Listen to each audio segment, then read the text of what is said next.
All right, let's dive into something super interesting today. The connection between our emotions, stress levels, and how healthy we are. Yeah. We're taking a deep dive into Chapter 12 from this psychology textbook, and it's really amazing. Oh, yeah, it's like getting a backstage pass to your own mind. Right. It's packed with research and insights that might just change how we see the world and maybe even ourselves. Absolutely. We're going to unpack how your feelings and how you react to things are all tied in with your physical well-being. So it's not all just in our heads. It affects our bodies, too. Oh, yeah, definitely. I'm intrigued. But before we get too far, let's start with the basics. Okay, sounds good. How does this chapter even define emotion? It's a big topic. You're right, emotions are complex, but the chapter breaks it down into three main parts: how your body reacts, how you behave, and what you're consciously thinking and feeling. Okay, so those are the pieces, but how do they work together? Well, imagine a parent who can't find their child and they're searching frantically. Oh, every parent's worst nightmare. Exactly. Their heart's probably pounding, they're calling out their child's name, and they're just overwhelmed with fear and panic. Okay, so you've got the physical response, the actions, and the feeling all at the same time. That's emotion in action, yeah. Powerful stuff. Right. But how do those three elements actually create an emotion? I mean, are there like different theories about that? Totally. Psychologists have been debating this for ages. Oh, I bet. One theory is the James-Lange theory. Okay, I've heard of that one. It says basically your body reacts first, and then you interpret that feeling as an emotion. So like if I start trembling, then my brain goes, oh, I must be scared. Exactly. It's like your body's giving your brain clues.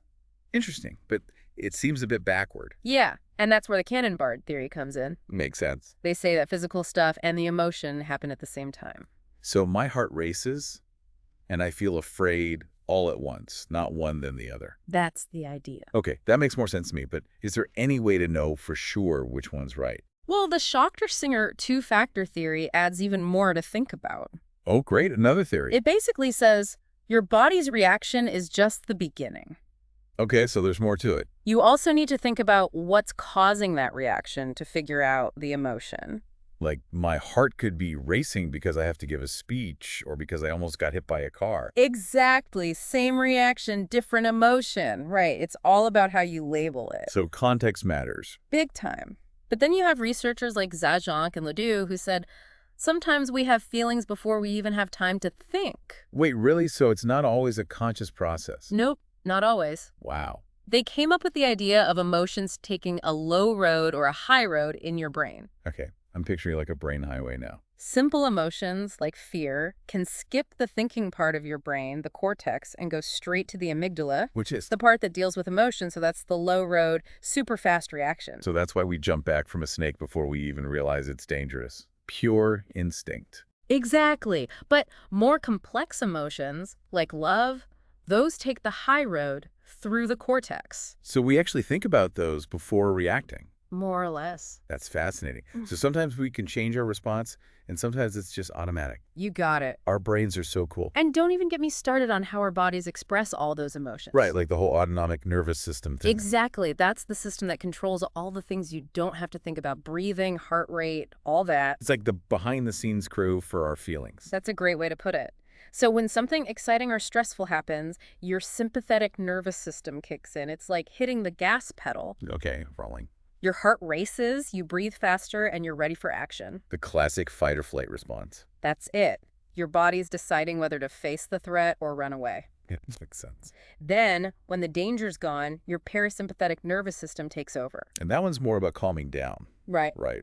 It's like easing off the gas and hitting the brakes. You relax, your heart rate slows, everything chills out. It's pretty amazing how our bodies handle all that without us even realizing it. For sure.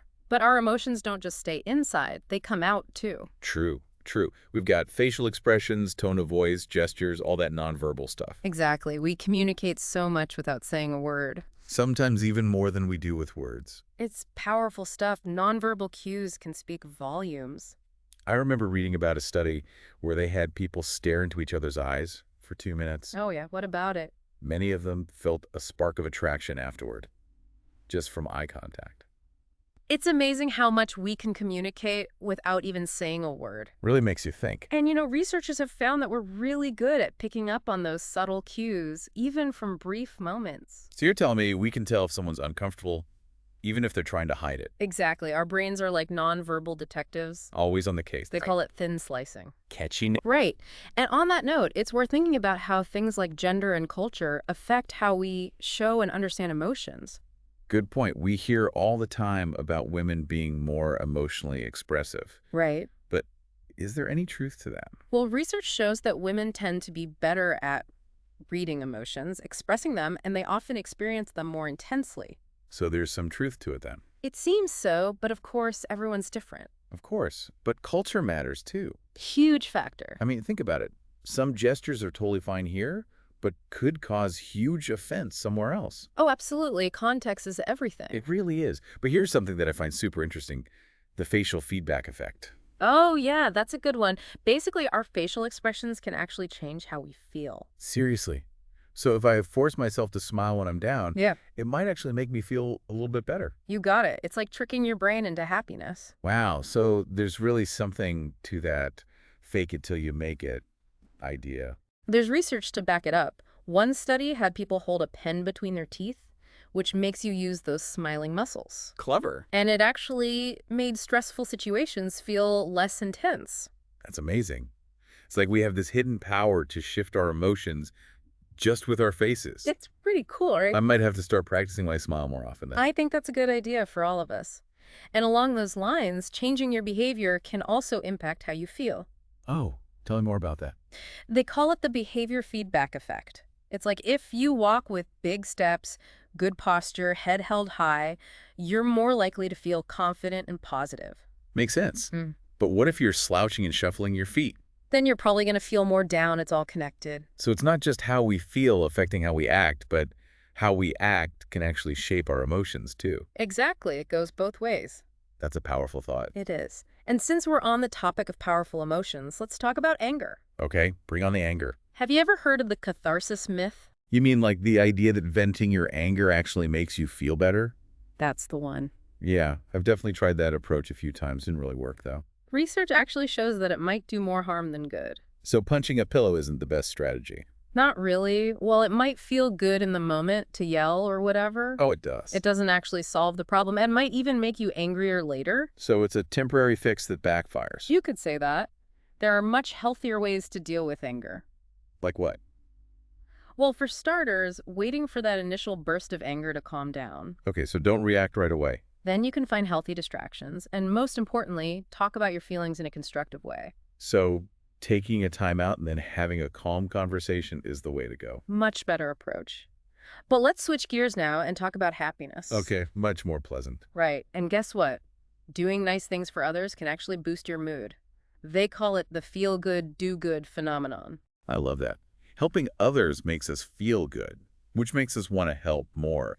It's a win-win. That's the idea, a positive feedback loop. It's like a happiness domino effect. And this whole concept has led to the rise of positive psychology, Which is? a whole branch of psychology focused on what makes life good and how people thrive. That's refreshing, focusing on the good stuff instead of just the problem. Exactly. But is happiness something you can measure? Is it stable or does it change a lot? Great question, and that's where things get interesting. I was hoping you'd say that. Research shows that our happiness levels tend to stay around a certain point. A happiness set point. You could call it that, and it's partly because of our genes and partly our experiences. So even if something great happens, like winning the lottery, that happiness boost might not last. It's likely to fade. We tend to adapt to change, good or bad. Oh, that's kind of a bummer. And doesn't social media make it worse? Seeing everyone's highlight reels all the time? Oh, yeah. You bring up a great point. It makes it hard to be content. Social comparison can be a real downer. It's easy to fall into the trap of relative deprivation. So we feel worse off because we're comparing ourselves to people who seem better off, even if we're doing okay ourselves. That's the gist of it. It's not just about what we have, but how it stacks up to others. A tough thing to navigate these days. It really is. But here's the good news. There are proven ways to boost our happiness, no matter our circumstances. Okay, I'm listening. Tell me everything. Things like taking charge of our time, nurturing relationships, exercising, practicing gratitude, all these things can make a difference. So we're not just stuck at a certain level of happiness. We can actually do things to feel better. Exactly. It's about taking an active role in our own well-being. Love that idea. But now let's switch gears again and talk about stress. Okay, back to the heavy stuff. It gets a bad rap, but it's a natural part of life, right? Absolutely. It's our body's way of responding to challenges. So when does stress become a problem? Good question. The chapter defines stress as how we assess and react to things we see as threatening or challenging. Okay, so it's all about our perception. And here's something you might not expect. Stress can actually be good in small doses. Really? How so? It can give us energy, motivate us, and even help our immune system. Like a little boost to get things done. Exactly, but too much stress, that's when it becomes a problem. Right, like anything, too much of a good thing can be bad. And speaking of too much, there are three main types of stressors. Let me guess.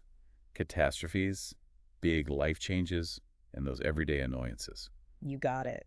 Catastrophes are those big, unexpected events like natural disaster. Yeah, those are tough. Then there are significant life changes like getting married, moving, losing a job. Those can be stressful even when they're good changes. Absolutely. And finally, the daily hassles, those little things that just build up. Like traffic jams and technology problems and just dealing with people sometimes. All those little things can really add up over time. But how does our body even react to all these different types of stressors? Is it the same response every time? Well, we actually have a two-part system for dealing with stress. A two-pronged approach. First, there's the super fast response from your sympathetic nervous system, which is that fight or flight we talked about earlier. So the immediate surge of energy and focus. That's it. And then there's the slower response that uses stress hormones like cortisol. I've heard of cortisol. It helps your body deal with stress that lasts longer. So, like a short-term and a long-term plan. Exactly. And then there's Selye's general adaptation syndrome, which describes the three phases of stress response. Oh yeah, isn't that alarm, resistance, and exhaustion? You nailed it. Alarm is that initial burst of energy, resistance is your body trying to cope, and exhaustion is when you're just worn down. If we stay in that exhaustion phase too long, we can actually get sick. That's right. Chronic stress can really take a toll on our health. That's what we'll talk about next then, right? The connection between stress and getting sick. You got it. We'll explore just how deeply stress can affect our physical well-being. Okay, I'm ready to learn more. This is fascinating stuff. It is. Stick with us. We're about to go even deeper. And listeners, don't go anywhere. We'll be right back after a short break. We've got a lot more to uncover. It's crazy how much stress affects our health, right? Like we were talking about the physical stuff, but it also messes with our minds and emotions and even our immune systems. Wait, hold on. Stress can really weaken our immune systems? Hmm. I've always heard that, but I kind of thought it was just an old wives' tale. No, it's real. There's a whole area of study called psychoneuroimmunology. Okay, that's a mouthful. Basically, it looks at how what we think and feel affects our immune system, and it turns out stress can suppress our immune response, making us easier targets for infections and all that.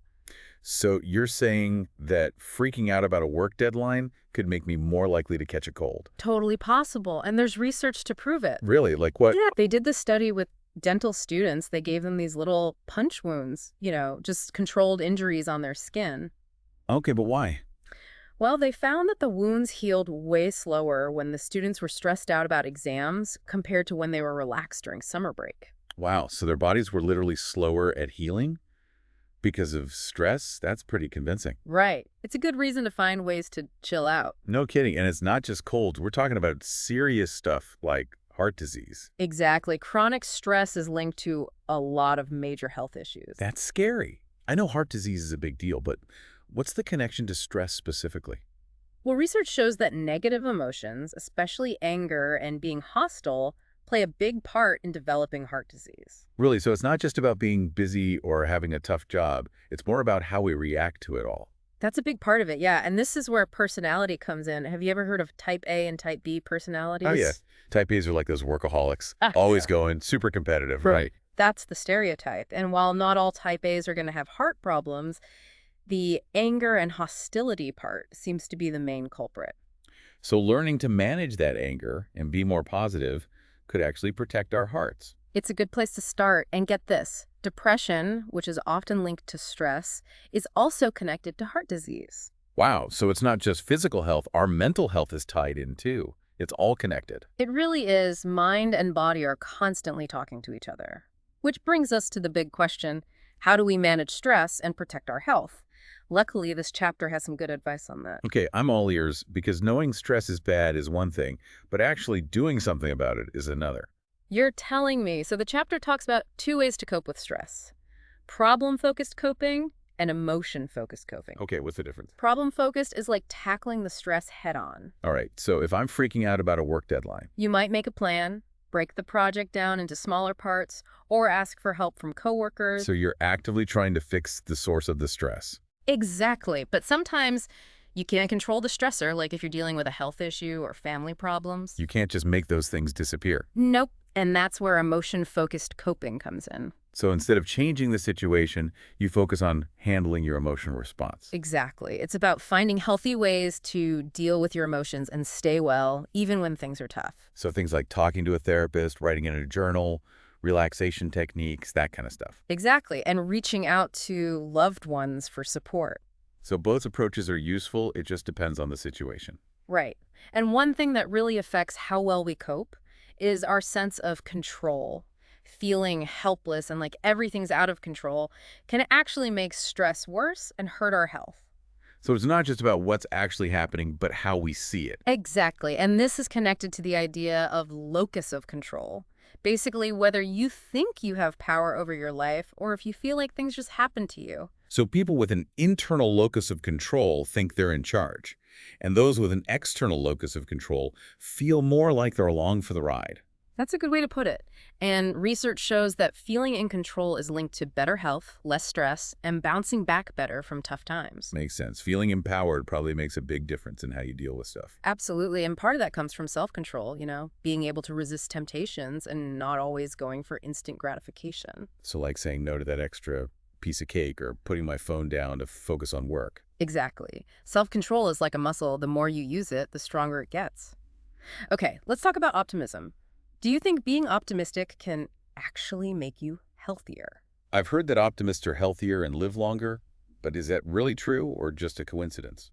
There's a lot of research suggesting that it's more than just a coincidence. Optimists seem to handle stress better, have stronger immune systems, and even recover from illness faster. Wow, optimism's powerful stuff then, but are we born that way or can we learn to be more optimistic? Our genes play a part, but the good news is that we can learn to be more optimistic. Okay, how do we do that? It's about challenging negative thoughts, trying to see things in a more positive light, and focusing on the good stuff, even when things are tough. So it's like training ourselves to see the glass half full instead of half empty. Exactly. It takes effort, but the benefits are worth it.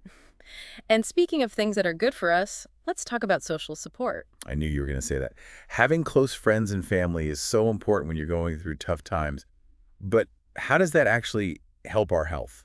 Is it just about having someone to talk to? It's way more than that. Feeling loved and supported has a huge impact on our mental and physical health. In what way? Social support helps us regulate our emotions, lowers those stress hormones, and even strengthens our immune systems. So hugging a friend is like medicine for our minds and bodies. I like that. And it's not just about people either. Even having a pet can make us feel better and less stressed. Animals are the best. For sure. But what about taking care of our physical health? Exercise is good for us, but can it really help our mental and emotional well-being too? I mean, I know working out is good for my body, but does it really affect my mood? Absolutely. Exercise is a fantastic stress reliever, and it can really boost your mood. How so? It releases endorphins, those feel-good chemicals in your brain. It reduces anxiety, helps you sleep better, and can even fight off depression. So it's like a natural antidepressant.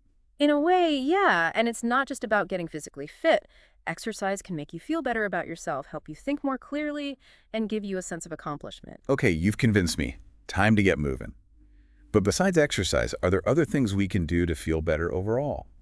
The chapter talks about finding work and activities we really enjoy, something that gets you in that flow state. Like being totally absorbed in something that challenges you, but isn't too overwhelming. Exactly. It's that feeling of being in the zone Mhm. where time just flies by. I definitely get that when I'm working on a creative project. And you can find that feeling in your work, hobbies, even in your relationships. The key is to find things that you're passionate about and make you feel truly alive. So it's about being proactive and seeking out those experiences instead of just vegging out in front of the TV or mindlessly scrolling through social media. Exactly.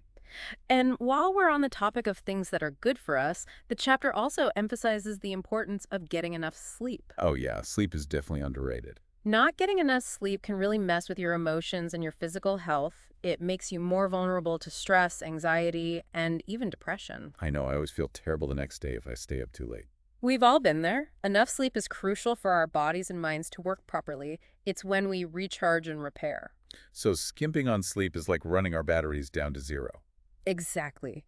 We need to recharge just like our phones do. Makes sense. So we've got exercise, sleep, finding things we love to do, and strong social connections. Anything else we can do to manage stress and feel good. The chapter talks about some techniques that can help calm our minds and bodies when we're stressed out. Okay, I'm ready for some relaxation tips. One is biofeedback, which uses devices to monitor your physical responses like muscle tension and heart rate.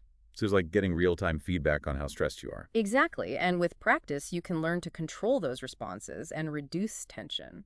Sounds cool, but I bet it takes special equipment and training, right? It often does, but luckily there are simpler techniques that can be just as helpful. Like what? One of the best is just deep breathing. When we're stressed, we tend to take short, shallow breaths. I know I do. Slowing down and taking those deep belly breaths can really calm your nervous system and reduce anxiety. So simple, yet so effective. Right. And another technique is progressive muscle relaxation. Okay, what's that? Basically, you tense and then release different muscle groups in your body. So it's like giving yourself a mini massage. Exactly. And you can do both deep breathing and progressive muscle relaxation anywhere. No special equipment needed. I like that. Simple and effective. But what about meditation? Everyone's talking about it these days, but what is it exactly and how does it help with stress? Meditation is basically training your attention and awareness. Okay, but there are so many different types. There are, but one that's particularly good for stress is mindfulness meditation. Mindfulness, that's the buzzword of the century. It's about paying attention to the present moment without judging your thoughts or feelings. So instead of dwelling on the past or worrying about the future, you're just focused on the here and now. Exactly. And research shows that mindfulness meditation can have some amazing benefits. Like what? It can lower anxiety and depression, help you sleep better, boost your immune system, and even help you concentrate better. Wow, that's quite a list. But how does it work? What's happening in our brains when we meditate?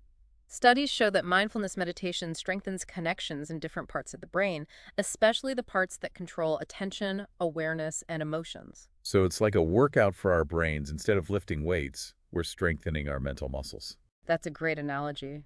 And it also calms down the amygdala, which is the part of the brain that controls fear. So we're basically training our brains to be calmer and more resilient when we're stressed out. Exactly. And the best part is you can practice mindfulness anywhere, anytime. You can do it while walking, eating, even doing the dishes. It's all about bringing that awareness to everything you do. Absolutely. But beyond these techniques, are there other lifestyle things that affect our stress and overall well-being? Good question. Like what? Well, the chapter talks about having a sense of purpose and meaning in life. Okay, so like feeling like your life has direction and matters. Exactly. Having a strong sense of purpose can motivate you, give you a reason to get out of bed in the morning, and help you through tough times. Like having an internal compass to guide you through life's ups and downs. Love that. And research shows that having a sense of purpose is linked to better physical and mental health, and even living longer. So it's not just about living longer, it's about living a better life. Exactly. And while finding our purpose is a lifelong journey, there are things we can do to cultivate it. Like what? Exploring our values, setting goals that matter to us, and doing things that align with our passions. That's great advice. This chapter has been really eye-opening. It's amazing how connected our minds and bodies really are. It's not just about managing stress. It's about living a life that supports our well-being in every way. I couldn't agree more. It's about taking care of ourselves, physically, mentally, emotionally, the whole package. Absolutely. And it's empowering to know that we have more control over our health and happiness than we think. That's the key takeaway. We can make choices that reduce stress, make us feel good, and help us bounce back from tough times. We're not just stuck with what we've got. We can actually change things. Absolutely. And as we wrap up this part, I want you to think about this. What's one small step you can take today to feel better? It could be anything. Showing gratitude, taking a walk, calling a friend, anything that nourishes your mind and body. Great advice. Little things add up over time, so listeners, be kind to yourselves. And we'll be back soon for the final part of our deep dive. It's really cool to know we have all these tools and techniques to manage stress and improve our well-being. But sometimes even knowing all this stuff, it can still feel overwhelming to actually put it into practice. Oh, yeah. I get that. Change can be tough, especially when you're already feeling stressed and drained. But even making small changes in our daily routines and how we think can make a big difference. So where do we even start? What's a good first step for someone who wants to prioritize their well-being? I think a great place to begin is by simply changing our perspective. We talked about the benefits of being optimistic, and it might sound cheesy, but there's real power in choosing to focus on the good stuff, even when things are rough. It's like finding the silver lining in every cloud, right? Exactly. And research shows that optimistic people tend to be more resilient. They deal with stress better and even recover from illness faster. It's not about pretending everything's perfect, but more about approaching challenges with a hopeful and problem solving attitude. That makes a lot of sense. But for those of us who aren't naturally optimistic, how do we even become more like that? It seems hard. One thing that can help is practicing gratitude, taking a little time each day to appreciate the good things in our lives, no matter how small, can shift our attention away from what's wrong and toward what's going well. It's like training our brains to focus on the positive. So even something as simple as keeping a gratitude journal or just taking a minute to enjoy a beautiful sunset can actually make a difference. It really can. And even little acts of kindness can make a big impact on how we feel. Things like volunteering, helping a neighbor, or just giving someone a genuine compliment can boost our mood and give us a sense of purpose. It's so true. There's something really uplifting about knowing that helping others can also help ourselves. But what about those times when stress just feels too much and we're having a hard time coping? How do we know when it's time to ask for professional help? That's a really important question. And it's important to remember that we don't have to go through tough times alone when it comes to our mental health. If you're dealing with constant anxiety, sadness, or trouble sleeping, or if you're just feeling overwhelmed and can't seem to function normally in your everyday life, it's a good idea to reach out to a mental health professional. It's a sign of strength, not weakness, to admit when you need help, right? Absolutely. There's no shame in asking for support. In fact, it's often the bravest and most self aware thing you can do. Well, this has been an incredibly insightful deep dive into the fascinating world of emotions, stress, and health. We've learned so much about how connected our minds and bodies really are, and how what we think, feel, and do can have a huge impact on our overall well-being. It's empowering to realize that we have more control over our health and happiness than we often think. We can make choices to reduce stress, cultivate positive emotions, and build resilience. It's a great reminder that we're not just passive bystanders. We have the power to shape our own well-being. Absolutely. And as we wrap up, I'd like to leave our listeners with this thought. What one small step can you take today to prioritize your well being? It could be anything from practicing gratitude to going for a walk to connecting with a loved one. Even little acts of self care can make a big difference over time. It all adds up, right? So to all our listeners out there, remember to be kind to yourselves, take care of your minds and bodies, and until next time, keep exploring this amazing world both inside and all around you.